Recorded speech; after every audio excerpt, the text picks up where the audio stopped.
12 अगस्त 2024 को lieutenant general retired Faiz Hamid के खिलाफ फील्ड जनरल कोर्ट मार्शल की कार्रवाई शुरू की गई। ISPR के मुताबिक lieutenant general retired Faiz Hamid को बाज़ाब्ता तौर पर चार्जशीट कर दिया गया है। ISPR की जानिब से यह भी बताया जा रहा है कि इन चार्जेस में सियासी सरगर्मियों में मुलव्वस होना, ऑफिशियल सीक्रेट एक्ट की खिलाफ वर्जियाँ करते हुए रियासत के तहफ़्फ़ुज़ और मफाद को नुकसान पहुँचाना, इख्तियारात और सरकारी वसाइल का गलत इस्तेमाल और अफराद को नाजायज़ नुकसान पहुँचाना शामिल है। फील्ड जनरल कोर्ट मार्शल के अमल के दौरान मुल्क में इंतशार और बदअमनी से मुतल्लिक पुरतशद्दुद वाक़यात में lieutenant general Faiz Hamid retired के मुलव्वस होने से मुतल्लिक अलहदा तफ्तीश भी की जा रही है। इन पुरतशद्दुद और बदअमनी के मुतअद्दिद वाक़यात में 9 मई से जुड़े वाक़यात भी शामिल तफ्तीश हैं। इन मुतअद्दिद पुरतशद्दुद वाक़यात में मज़मूम सियासी नासर की एमा और मिली भगत भी शामिल तफ्तीश है। फील्ड जनरल कोर्ट मार्शल के अमल के दौरान lieutenant general Faiz Hamid retired को कानून के मुताबिक तमाम कानूनी हुकूक फराहम किए जा रहे हैं। ISPR की जानिब से यह भी कहा गया है। तो 12 अगस्त 2024 को lieutenant general retired Faiz Hamid के खिलाफ फील्ड जनरल कोर्ट मार्शल की कार्रवाई शुरू कर दी गई है। Lieutenant general retired Faiz Hamid को बाज़ाब्ता तौर पर चार्जशीट भी कर दिया गया है, जबकि इन चार्जेस में सियासी सरगर्मियों में मुलव्वस होना, ऑफिशियल सीक्रेट एक्ट की खिलाफ वर्जियाँ शामिल हैं। अदिल वड़ाइच, ब्यूरो चीफ इस्लामाबाद, हमारे साथ मौजूद हैं। अदिल, बताएगा ISPR की जानिब से मजीद क्या कहा गया है इस मामले पर?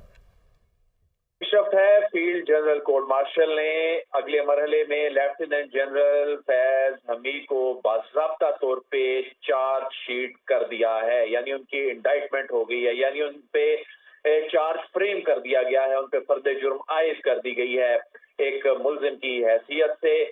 12 अगस्त 2024 को पाकिस्तान आर्मी एक्ट की मुतलका दिफात के तहत lieutenant general retired Faiz Hamid के खिलाफ फील्ड जनरल कोर्ट मार्शल की कार्रवाई शुरू की गई थी और अब वो मरहला आ गया है कि जो अभी चीजें अभी तक सामने आई हैं उनको देखते हुए उन्हें बाकायदा चार्जशीट कर दिया गया है। ISPR के मुताबिक इन चार्जेस में जो सियासी सरगर्मियों में मुलव्वस होना, ऑफिशियल सीक्रेट एक्ट की खिलाफ वर्जियां करते हुए रियासत के तहफ़्फ़ुज़ और मफाद को नुकसान पहुंचाना, इख्तियारात और सरकारी वसाइल का गलत इस्तेमाल और अफराद को नाजायज नुकसान पहुंचाना शामिल है।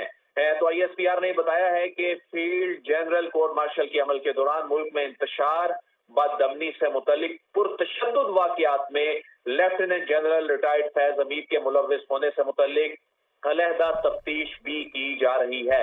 इन पुरतशद्दुद और बदअमनी के मुतअद्दिद वाक़यात में 9 मई से जुड़े वाक़यात भी शामिल हैं। तो ये पहली मर्तबा ऐसा इंकशाफ हो रहा है और ये बाकायदा बाज़ाब्ता ISPR की जानिब से ये बताया जा रहा है कि जो 9 मई से जुड़े वाक़यात हैं उनमें भी जनरल रिटायर्ड फैज हमीद के मुलव्वस होने से मुतल्लिक एक अलग से तफ्तीश की जा रही है।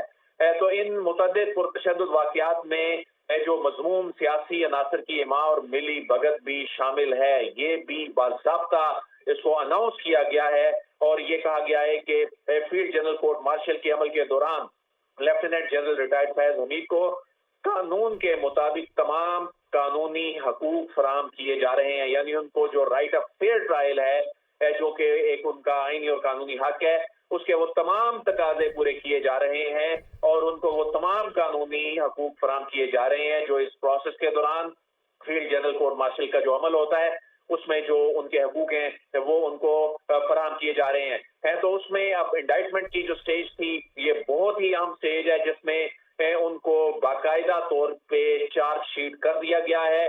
बुनियादी तौर पे इसे फर्द जुर्म की वो स्टेज कहा जाता है, जिसके बाद ये मरहला अब आगे जिसमें जो मुल्जिम होता है वो सत्य जुर्म से इनकार करता है, तो उसके बाद फिर आगे जो प्रोसिक्यूशन इसको मामले को आगे लेके चलती है। तो बहरहाल अब इसमें ना सिर्फ 9 मई के जो अहम पेशरफ्त हुई है। ठीक है अदील, आप ये बताइएगा कि 12 अगस्त से लेकर 12 अगस्त 2024 से लेकर आज तक फर्द जुर्म जैसे कि आपने कहा वो तो आयद हो चुकी, चार्जशीट हो चुके हैं। अब जो आइंदा का प्रोसेस होगा उसके स्टेप्स क्या होंगे और आपकी नज़र में कितना इसको टाइम लग सकता है मजीद?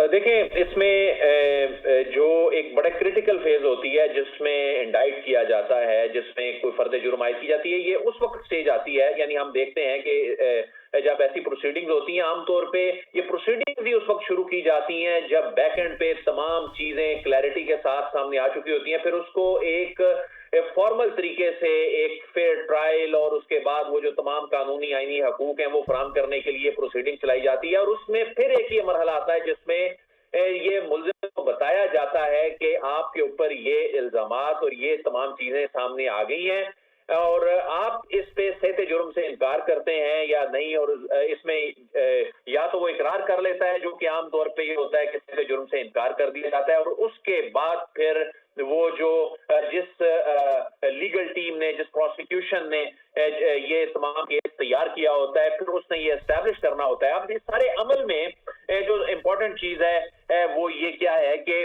वो तमाम एविडेंस एग्जिस्ट करते हैं कि जो फील्ड जनरल कोर्ट मार्शल की जो प्रोसीडिंग शुरू हुई और उसमें उनके खिलाफ ये कार्रवाई शुरू की, तो इसका मतलब है कि वो एविडेंस हैं। तो ये मामला इस स्टेज पे आया है कि उनको चार्जशीट कर दिया। एविडेंस है तो उसके बाद चार्जशीट किया गया है। हमारे साथ रहेगा अदील।